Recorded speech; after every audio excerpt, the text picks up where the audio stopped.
बिस्मिल्लाहिर्रहमानिर्रहीम। अस्सलाम वालेकुम। हकीकत टीवी साइंस एंड हेल्थ में खुश आमदीद। अभी आप सोचें कि कांग्रेस में करारदाद पास हुई है और रिपब्लिकन पार्टी की, ट्रम्प की अपनी पार्टी की, और उसमें कहा गया है कि अब ट्रम्प के हाथ बांध दिए हैं, अब ये बंदा ईरान के साथ जंग नहीं कर सकता।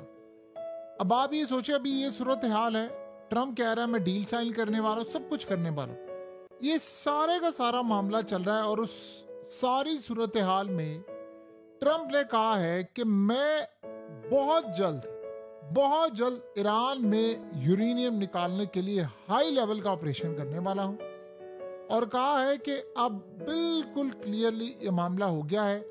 यानी अब आप अंदाजा कर लें कि पागलपन की सूरत हाल ये है कि मैं यूरेनियम निकालने के लिए यहां पर आ रहा हूं। पहले भी आया था अमेरिका यूरेनियम लेने के लिए, जो हशर हुआ, जो ईरान में इनके हेलीकॉप्टर, जहाज, सब कुछ तबाह हुए, आप सब अच्छी तरह जानते हैं। और जिस तरह ये जलील होकर वहां से निकला, अब ये कह रहे हैं कि असल में ट्रम्प को विक्ट्री डिक्लेयर करनी है, वो यूरेनियम हासिल करना चाहता है। उसने ईरान को कहा है कि आप मुझे जगह बता दें कि जहां पर यूरेनियम पड़ा हुआ है, मैं वहां पर जाकर अटैक कर दूंगा, और उसके बाद चल सो चल विक्ट्री डिक्लेयर और ये तमाम चीजें। अब सोचें, जब मुज़ाकरात की बात है, जब तमाम चीज़ों की बात है, तो कह रहा है कि फिर मैं फौजी ऑपरेशन करने जा रहा हूँ, लेकिन उस फौजी ऑपरेशन में इस दफ़ा इसराइल भी शामिल होगा। देखिए, पिछले भी फौजी ऑपरेशन में इसराइल शामिल होगा, डेफिनेटली बात है। इसराइलियों का किसी ने आगे चेक थोड़ी करना है। आप अमेरिका की फौजियों की वर्दियां पहनकर आ जाएं, तो आपको किसने चेक करना है कि आप इसराइली हैं या आप अमरीकी हैं। लेकिन अब आप ज़रा अंदाज़ा कर लें कि सूरत हाल ये हो चुकी है कि वो कह रहा है कि मैं ऑपरेशन करने के लिए जा रहा हूं। यानी ये क्लियर सूरत हाल है कि बस इस वक्त इन्होंने फैसला कर लिया है कि इन्होंने ये कोई काम करना है। ये जो आपको आसानी से नजर आ रहा है ना कि इसराइल बड़ा अच्छा बच्चा बन के चुप हो गया है कि जी ठीक है, मामला तय आप कर ले, और ट्रम्प कह रहा है मैं डील। आप सोचें, मिड टर्म इलेक्शन सर पर है, कोई ना कोई डील तो करनी है ना ट्रम्प को। कोई भी डील करेगा, ईरान वो डील अपनी टर्म्स पर करा रहा है। तो अगर ये डील होती है तो जाहिर सी बात है ईरान की फेवर में होगी, और अगर ईरान की फेवर में होती है तो ईरान से पाबंदियां हटेंगी, ईरान बहुत सारे मामला देखेगा, तमाम चीजें उसकी फेवर में अपना हॉर्मस ऑलरेडी उसका। तो ट्रम्प को क्या मिला? ट्रम्प चाहे डील करे ना करे, इलेक्शन उसने फिर भी हार जाने हैं। क्योंकि एक तरफ लेट से अगर वो डील करके आ जाता है, तेल की कीमतें गिरती है, महंगाई में कमी है, तो उसके बावजूद लोग कहेंगे अमेरिका के अंदर तुम तो जलील करके आए हो, अमेरिका का सुपर पावर का स्टेटस खत्म हो गया है।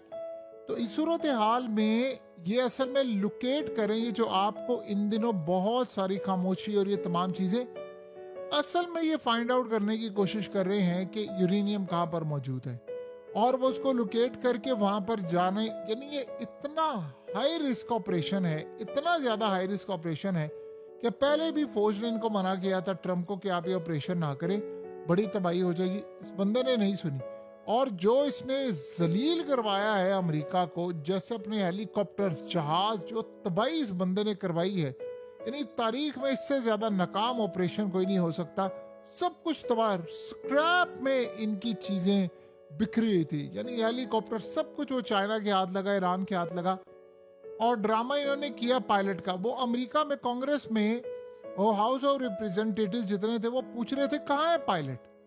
यानी पायलट का पता ही नहीं है कि जी हम ईरान से अपना पायलट लेकर आए। इनसे पूछे कि वो जो F-35 जो हिट हुआ था, जो इन्होंने एडमिट भी किया है बकौल इनके कि वो पायलट इतना जख्मी हुआ है शदीद कि दोबारा कभी वो सर्विस में आने के काबिल नहीं है। कहाँ है वो पायलट? किसी ने देखा है?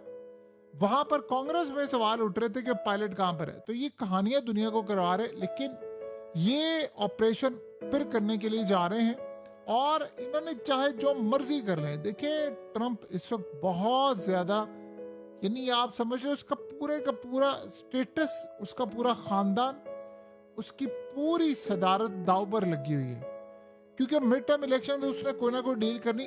अल्टीमेटली देखिए, ईरान को क्या लगता है? ईरान को ये लगता है कि हमारे पास टाइम ही टाइम है, इनके पास टाइम नहीं है। क्योंकि दुनिया में तेल के ज़खायर खत्म हो रहे, अमेरिका में भी तेल के ज़खायर खत्म हो रहे। तेजी के साथ ये ज़खायर जब खत्म हो रहे हैं तो तेल की कीमतें वैसे ही $150 बैरल पर चली जाएगी। एक्सन मोबिल वालों ने ऑलरेडी कह दिया है कि $150 बैरल पर जाएगी, इवन के जंग ना भी हो तब भी चली जाएगी। उसकी रीजन ये है कि तेल इमरजेंसी खत्म हो रहा है, साउथ कोरिया का खत्म हो रहा है, सबका खत्म हो रहा है तेल आहिस्ता आहिस्ता। और इस सूरत हाल में सप्लाई बिल्कुल जारी नहीं है और ये सेम मेरे प्रोडक्शन भी उतनी नहीं हो पा रही।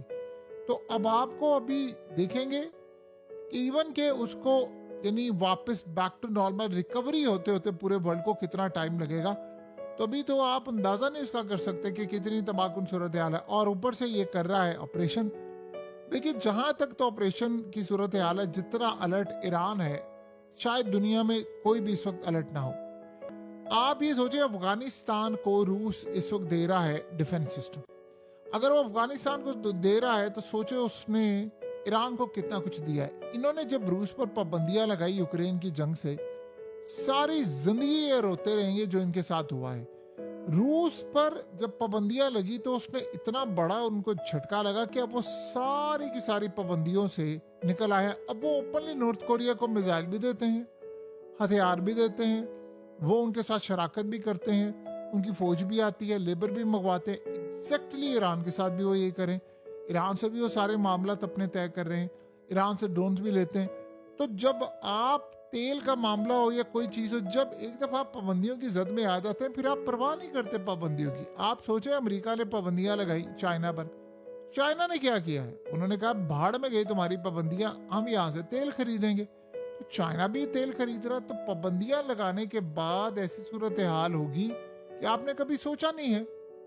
आज डोनाल्ड ट्रम्प देखें, क्या आप सोचें ये बात कर रहा है कि जी आप हमें पूरी तरह बताएं कि कहां पर आपने रखा हुआ है यूरेनियम ताकि हम आकर उसको तबाह करें। आज इंडिया ने देखिए क्या सूरत हाल की है, वो अमेरिका की वजह से तबाह हो रहा है। देखिए एक ऐसा बर्तन कभी नहीं भर सकता जिसके पैंदे में सुराख हो। इंडिया की इकोनॉमी ट्रम्प की वजह से तबाह हो रही है, यूरोप की तबाह हो रही है। अब इंडिया की इकोनॉमी अपनाए हॉर्मस की वजह से उसमें सुराख है।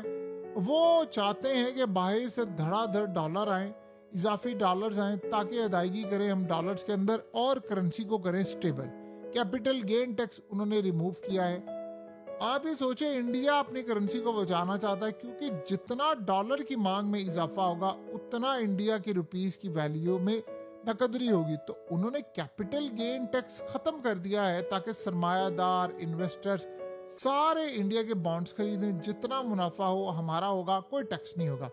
अगर सवाल ये पैदा होता है कि क्या ये कामयाब हो सकेगा, माशी गैर यकीनी सूरत हाल इतनी ज्यादा हो चुकी है कि सबको पता है कि हो सकता है हम पैसा वहां से भेजें और उसके बाद जो करेंसी है वो $150 तक यानी चली जाए, ₹1 इंडिया का, तो हम तो ज्यादा पैसा तब बना लेंगे। अभी उनको नहीं पता क्या सूरत हाल है, तो सब ने अपना पैसा होल्ड किया हुआ है। साउथ कोरिया की बस हो रही है, एक ना एक टाइम पर आकर सबकी बस हो जाती है। कितनी देर तक आप ये काम करेंगे, कितना आप ये इसको खींच कर लंबा ले जा सकते हैं? कोई सूरत हाल सामने है, यानी आप कितना टाइम और लगाएंगे? अब अमेरिका इस फेज में आ गया है कि जहां पर उसको कुछ ना कुछ करना है। वो इस जंग से निकलना चाहता है तेल की, लेकिन उसके लिए वो इतना हाई रिस्क ऑपरेशन करेगा कि जी मैं यूरेनियम यहाँ से निकाल कर ले जाऊंगा। यानी आप ये समझ लें कि इसमें अमेरिका का बहुत ज्यादा नुकसान हो जाएगा। देखिए ईरान ने पिछले ऑपरेशन से काफी कुछ सीखा है, उनकी गलतियां भी थी लेकिन उन्होंने डिफेंड भी बड़ा किया है। सोचे एक सुपर पावर और एक इजराइल और पूरा वर्ल्ड इनके साथ और सारे ममालिक, उसके बावजूद ये ईरान को नहीं हरा पाए। तो ईरान ने अभी इन दिनों जब ये सीज फायर थी इतना असला जमा किया है, रूस से उनको डिफेंस सिस्टम, सारे इंटेलिजेंस मालूमात। आपने एक चीज गौर की है कि जो भी सूरत हाल होती है, जैसे ही इनको पता चलता है कि अटैक हुआ है तो ये 1 घंटे के बाद कैसे अटैक कर देते हैं। इनके पास इंटेलिजेंस मालूमात रियल टाइम के, जहाज कहाँ से उड़ रहे हैं, कहाँ से है, ये वहां से लोकेट करते हैं, फिर अटैक करते हैं और हिसाब किताब घंटे बाद बराबर हो जाता है। 47 साल तक अमेरिका और इजराइल इन पर अटैक करते रहे और ये रिटेलिएट नहीं कर पाते थे। अब वो रिटेलिएट करें, अब चीजें बदल रही हैं, अब सूरत हाल टोटली डिफरेंट है। तो ये जो सिनेरियो इस वक्त है ये बिल्कुल अलग है और इसमें आप ये बात अच्छी तरह समझ ले कि आने वाले वक्त में अमेरिका के लिए बिल्कुल हालात खराब होने जा रहे हैं। यानी वो सरवाइव नहीं कर पाएगा अगर यही सूरत हाल चलती रही। उनकी कंपनीज बैंकरप्ट होंगी, आहिस्ता आहिस्ता अमेरिका के माशी हालात खराब होंगे। इतना आसान नहीं है दुनिया को आप ये कह दें कि हम ये कर लेंगे तो वैसा हो जाएगा। अमेरिका को ये बात आज समझ आनी चाहिए कि आने वाले वक्त में अमेरिका के साथ जो जो भयानक मामलात होने वाले हैं वो अब ये लोग बर्दाश्त नहीं कर सकते। और ये वजह है कि इसको रोकने के लिए, अपनी उजारादारी कायम करने के लिए एक हाई रिस्क ऑपरेशन करने जा रहे हैं। आप कितनी देर तक इस हाई रिस्क ऑपरेशन को कामयाब बना सकते हैं? सवाल ही पैदा नहीं होता। 1 दिन, 2 दिन, 10 दिन, कभी भी नहीं ये कामयाब हो सकता। ना पहले ये हुआ था, ना आज हुआ है। और लगता है बड़े फौजी पायलट सब कुछ ईरान के हाथ में इस दफा लग जाना है। हकीकत टीवी